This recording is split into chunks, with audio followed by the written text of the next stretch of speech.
August 1918.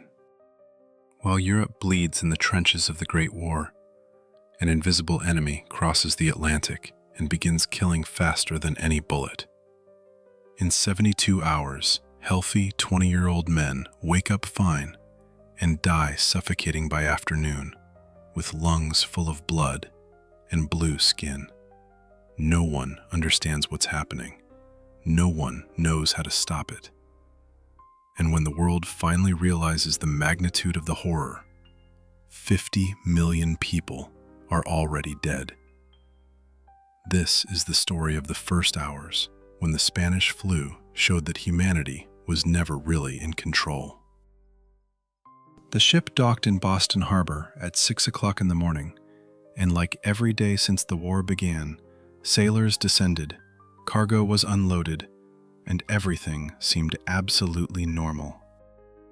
But on the lower deck, a 19-year-old named Albert Gitchell felt something strange as he carried his belongings, a throbbing headache and a low fever that he decided to ignore because, after all, everyone ignored minor fevers in 1918. At 11 o'clock in the morning, Gitchell entered the infirmary at Camp Devens, a military base on the outskirts of Boston, and the doctor on duty barely looked at him before saying it was just a common cold. Nothing to worry about. But by 1 o'clock in the afternoon, 7 more men entered the infirmary with exactly the same symptoms. And by 6 o'clock in the evening, there were already 23 soldiers shivering in their beds. And at midnight, when the chief medical officer was hastily awakened, 107 soldiers were delirious with fever in an infirmary that had capacity for only 200 patients. And here's the detail that no one understood that night, as sweat soaked the sheets and moans echoed through the corridors. They weren't old. They weren't children. They were men of 20, 25, 30 years old, the strongest and healthiest in the nation, precisely those who should resist any disease.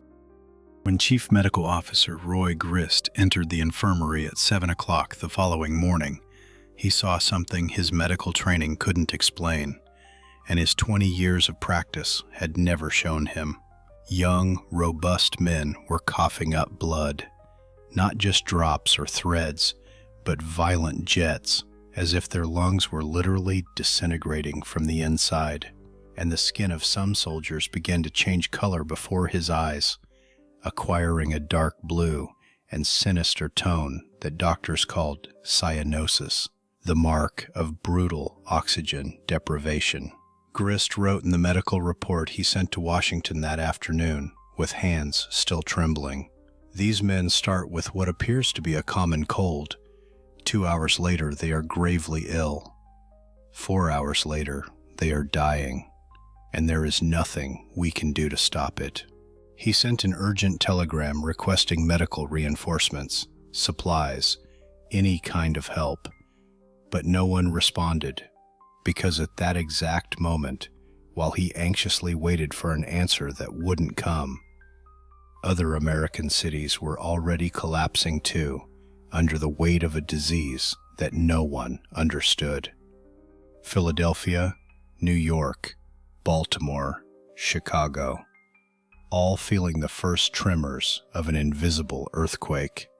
And what Grist didn't know that Tuesday was that the invisible was already everywhere. In just 24 hours since the first cases, 500 men fell ill at Camp Devens, and within 48 hours, the number jumped to 1,200 soldiers crammed into an infirmary that had been designed for 200 patients at most. Bodies began to accumulate in the hallways because there was no space. There weren't enough stretchers. There weren't adequate numbers of doctors to handle that avalanche of feverish flesh and blood-soaked lungs. And then came the question that no one wanted to ask out loud, but that echoed in the terrified looks of the nurses: what to do with the dead, who were accumulating faster than they could be removed. The city's funeral homes refused to pick up the bodies when they received the call, claiming they were afraid of bringing the disease to their families. And it was a perfectly rational fear, given what was happening. The coffins ran out on Thursday. They simply ran out because no one had anticipated they would need so many in such a short time. So the carpenters at the military base began working day and night, building improvised coffins from raw wood, without finishing, without varnish, just functional rectangular boxes to accommodate the dead. The sound of saws and hammers echoed incessantly throughout the military base. Thump, thump, thump. Like a macabre clock marking not the hours, but the end of one life after another. Boston woke up different that Thursday because something indefinable but palpable had changed in the city's air, and the streets were quieter than normal, with fewer people walking on the sidewalks and shops beginning to close earlier without apparent explanation. The news had inevitably leaked, because secrets like that can't be kept when hundreds of people are dying a few miles from downtown, and the rumor spread by word of mouth. Something was killing soldiers at the military base, and it was killing too fast to be any known disease. The newspapers published small, discreet notes on page 8, nothing alarming or sensational, just brief mentions of a flu outbreak at military base, as if it were just another barracks disease that would soon pass. But in the lines for the streetcars that crossed the city, people began to instinctively move away from each other, creating bubbles of personal space larger than usual. And in the churches, the pews were visibly emptier during evening masses. In pharmacies, one specific product completely disappeared from the shelves, without anyone needing to officially announce its necessity. White gauze masks. Those same ones that doctors used during surgeries. Because some people already knew, even without fully understanding the science behind it, they already knew, deep in their ancestral instincts, that the air had become dangerous, that a stranger's breath could carry death. What the Spanish flu did to the human body was fundamentally different from any influenza ever cataloged by medicine, and the doctors of 1918 watched in horror as they tried to understand the mechanism of destruction. The disease attacked the lungs with unprecedented violence, triggering an immune response so aggressive that the body's own defense system turned against its tissues, in a phenomenon that decades later would be called a cytokine storm. The body, desperately trying to defend itself from the invader, produced massive quantities of fluid that saturated the lungs from the inside out, and patients literally drowned in their own bodily fluids, even when breathing pure air. Nurses reported in their personal notes, which would only be discovered decades later, death was blue and fast. People would turn that horrible color and die in a few hours, sometimes minutes, suffocated even with their lungs full of air. And here was the silent terror that the doctors of 1918 couldn't explain with the science of the time. The younger the patient, the stronger and healthier, the worse the prognosis, and the faster the deterioration. The elderly, surprisingly, resisted the infection better, as if their bodies had seen something similar decades before. Perhaps in the Russian flu pandemic of 1889, and maintained an immunological memory that partially protected them.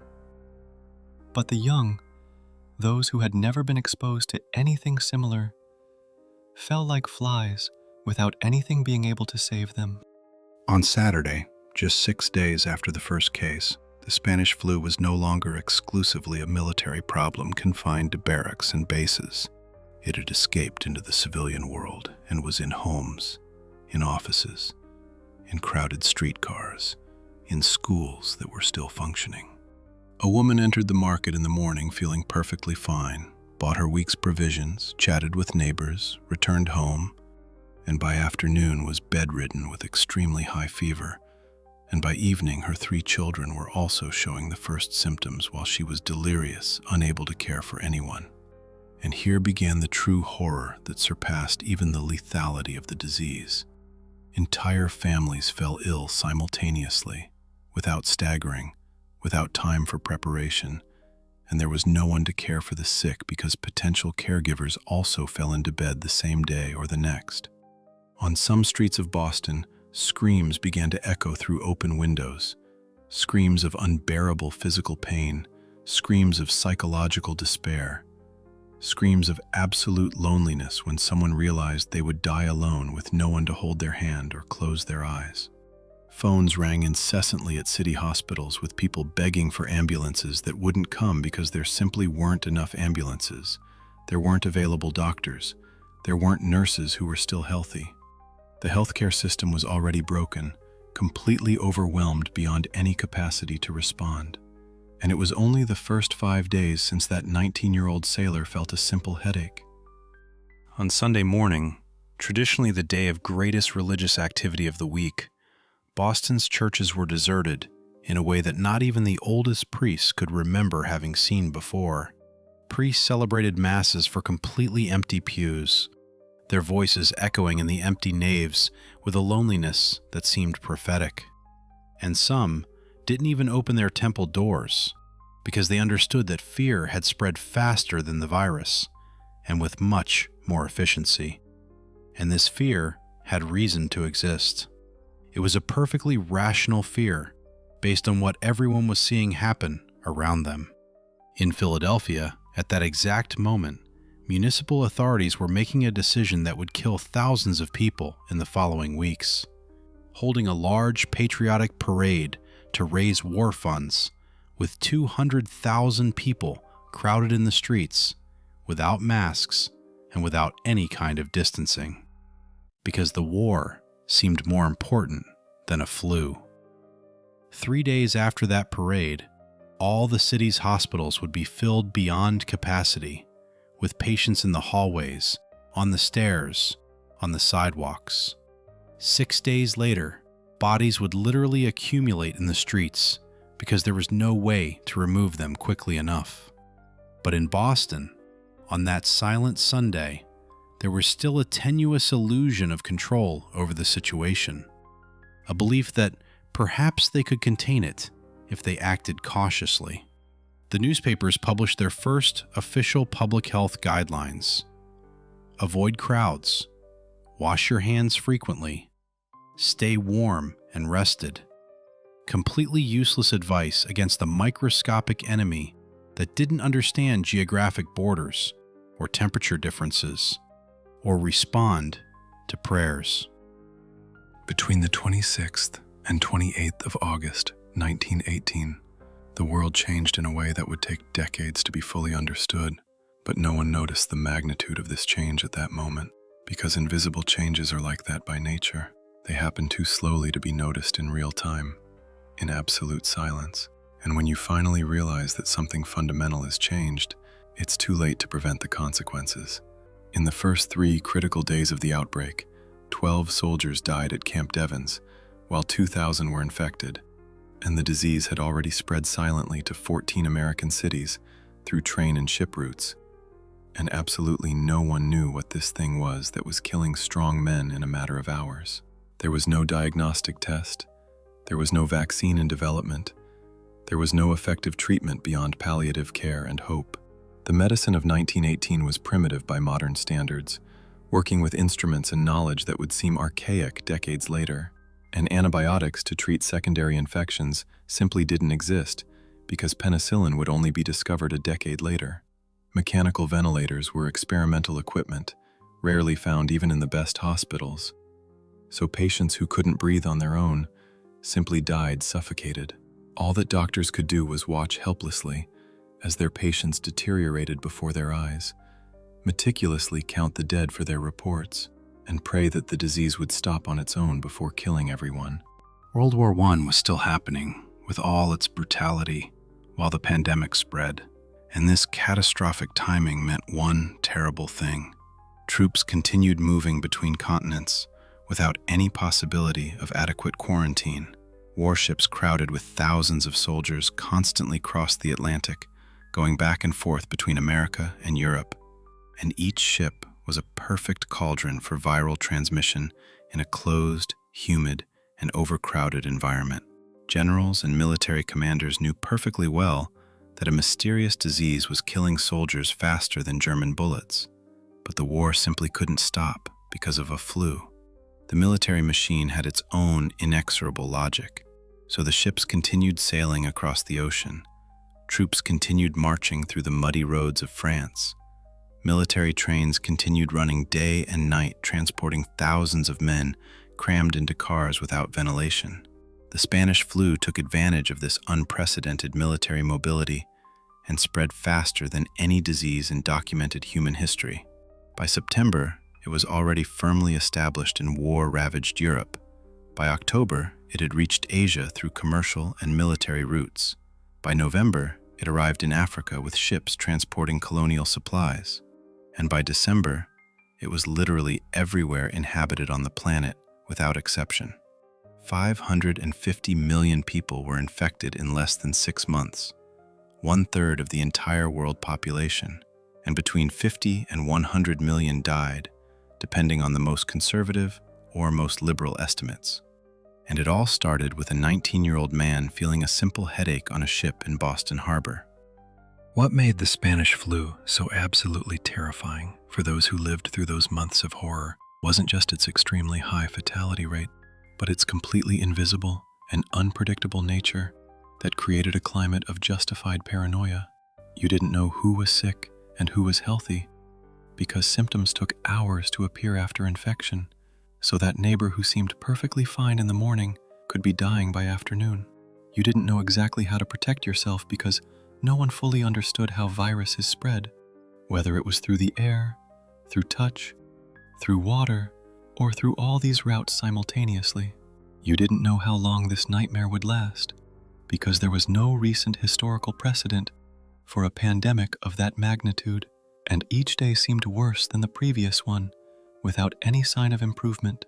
And you didn't know if you would be the next to fall, because the disease didn't discriminate between rich and poor, white and black, religious and atheists, only between young and old. Entire families were literally decimated in a week, from grandmother to youngest baby, all dead and buried before distant relatives even knew they were sick.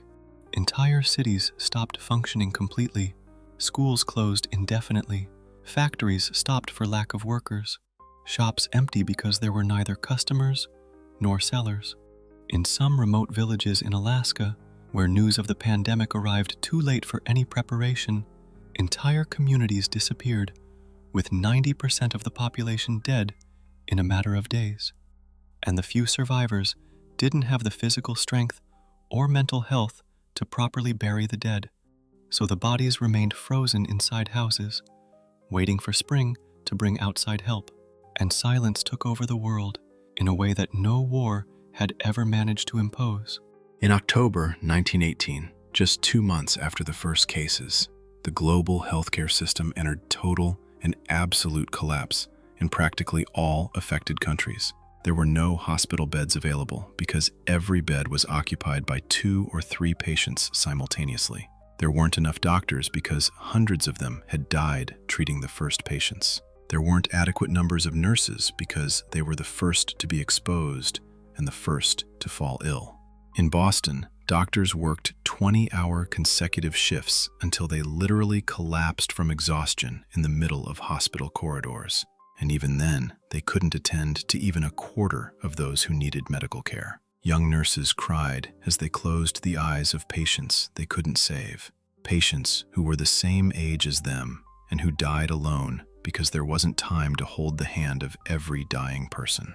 And with each day that passed without apparent improvement, the same anguished question echoed in the exhausted minds of all healthcare professionals. How long will this continue? How much longer can we endure before we ourselves die? No one knew the answer because the virus didn't follow predictable or logical patterns. It attacked a city with total fury and then mysteriously retreated, only to return weeks later even stronger and more lethal.